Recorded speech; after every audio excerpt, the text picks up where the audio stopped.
The idea, here's my, I'm speaking for myself, my take on BLM. The idea behind its creation, I feel, was a great idea by the founders. They co-opted the idea from Martin Luther King, is what they did. Martin Luther King wanted to put the national spotlight on the plight of black bus riders in Montgomery, Alabama, with Rosa Parks and the bus drivers and all that kind of stuff, making people sit in the back of the bus and being mistreated. Because that kind of thing was going on in Montgomery for a long time and in southern states for a long time, but the rest of the country was not aware.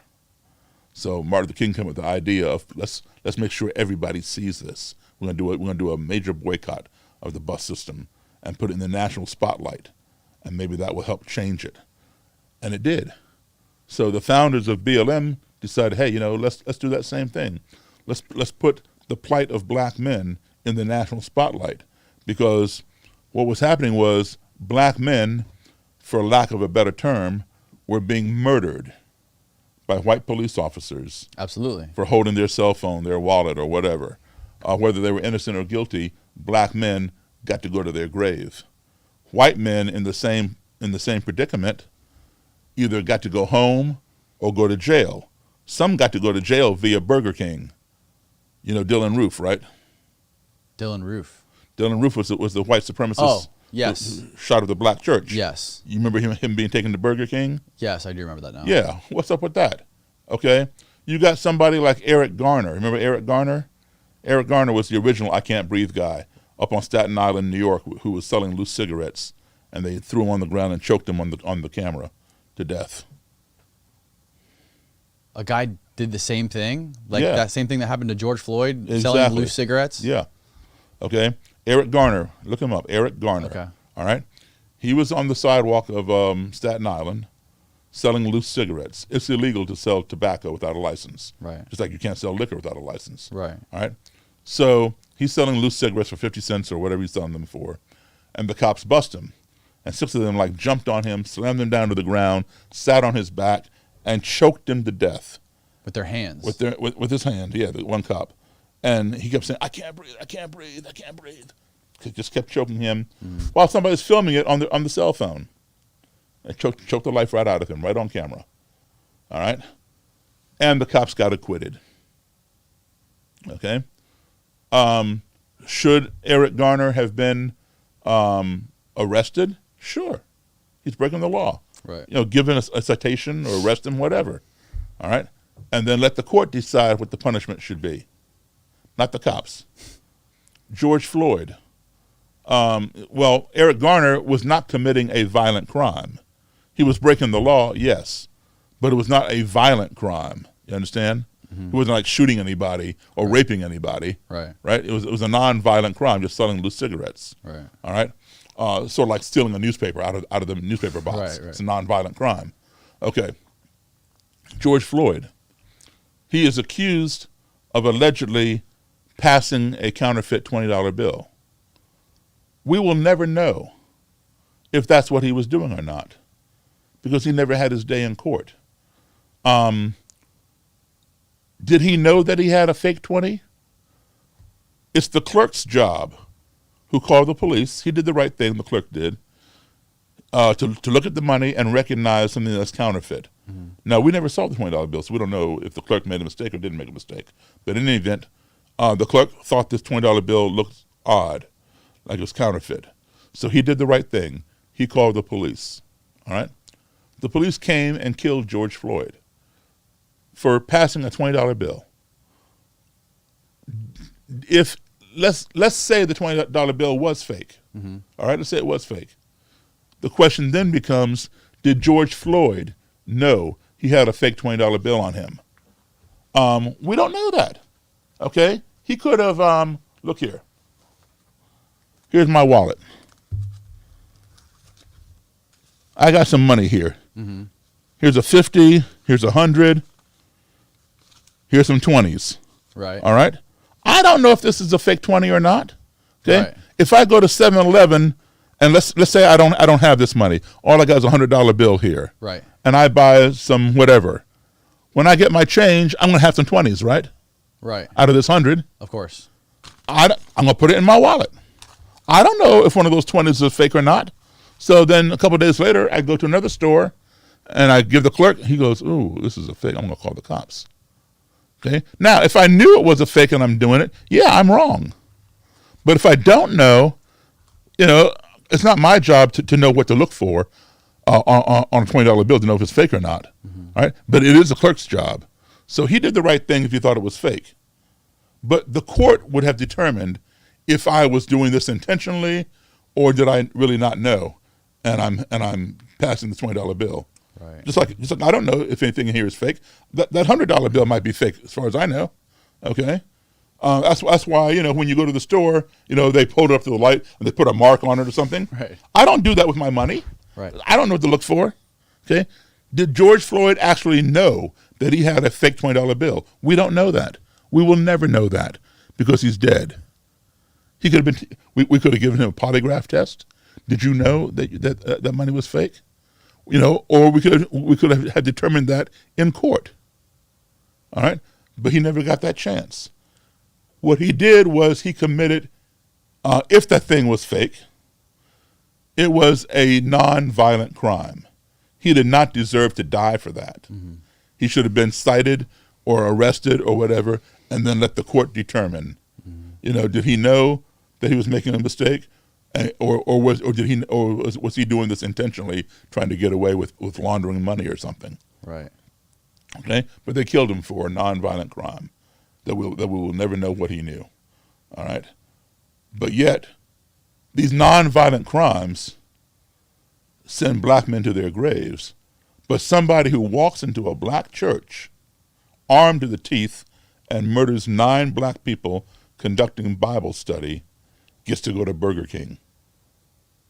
That's why things like Black Lives Matter exist. So everybody can see the difference. Put the national spotlight on that. Oh, you sell loose cigarettes, you get choked to death. You possibly pass a fake $20 bill, you get choked to death. You hold your wallet up in the air, you get shot because the cop thinks it's a gun. But you kill 9 black people, and you tell the cops you're hungry, they take you to Burger King. That's what we see as black people. That's why Black Lives Matter is created. Now, my problem, which is a great idea, my problem with Black Lives Matter is they should have centralized. They are decentralized. There is no central Black Lives Matter. You called it right. It is a movement. It's not an organization. An organization, you pay your dues to, you become a member, et cetera, right? Right. Have meetings. Black Lives Matter is a decentralized movement. There is no one president. There are no chapters of Black Lives Matter. There are factions.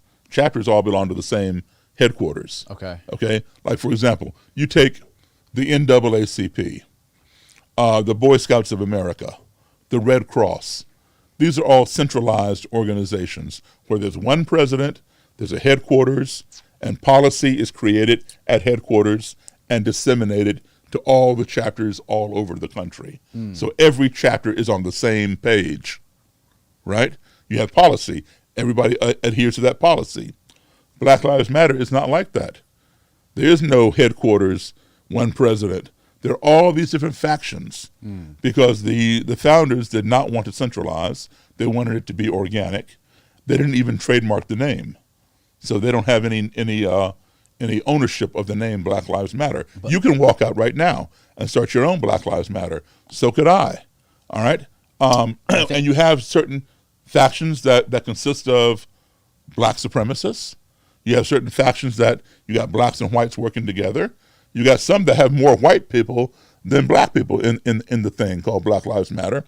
Some factions, they want to just go out there and tear stuff down and spray graffiti all over the place, BLM. And then the others who want to sit down with the state legislature and try to work things out and say, hey, look, we need a bill to pass this and this, and we want to work this out. So you got different ideas going around. Nobody's on the same page. And then here's what happens with the media. Let's say we're here in Seminole. So let's say you have your Black Lives Matter chapter, and you're doing things the good way. You're sitting down with your county legislature, trying to get some bills passed and amend some laws that will give equity to more people. All right, which is good. But then the Largo chapter or a faction of Black Lives Matter, they're tearing up stuff, bashing up stuff and putting graffiti all over the place. The media is going to cover that, and they're not going to say the Largo chapter of Black Lives Matter is doing blah, blah, blah. They're going to say Black Lives Matter. So it paints a broad brush across all the factions, right, rather than distinguish each one. Right. You see what I'm saying? Definitely. So we need more cohesion. And when you have all these different factions, and each faction has its own little leader, and each little leader has different ideas, it's like having too many chefs in the kitchen trying to fix the same recipe. It doesn't work. Black Lives Matter is not saying, they try to accuse it of meaning, only Black Lives Matter. No. Because, you say Black Lives Matter, and they say, no, all lives matter. Well, yes, all lives do matter, but why do Black lives matter less? Right. And here's the interesting thing.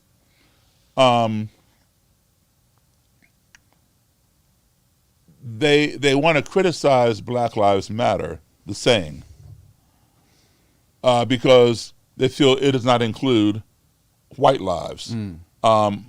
Which is why they come back with all lives matter, meaning my life matters too. Yes, your life does matter too.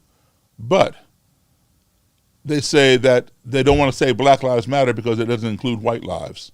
So they say all lives matter. So you support all lives matter? Yeah, absolutely. You support Black Lives Matter? No. Why? Because it does not include white lives.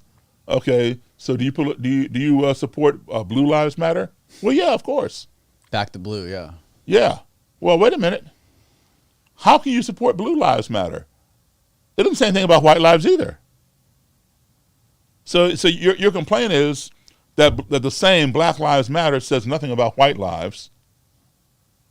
So therefore you don't support it. But where does it say anything about white lives when it says Blue Lives Matter? What's the difference between Black lives and blue lives? Right. Neither one of them mentions white lives. So how can you say you're going to support this one? Yeah. And I think that's the point of all of this, right? I mean, that's the basic moral of your story is that there needs to be conversation. There needs to be open discourse. There needs to be, the walls need to be brought down.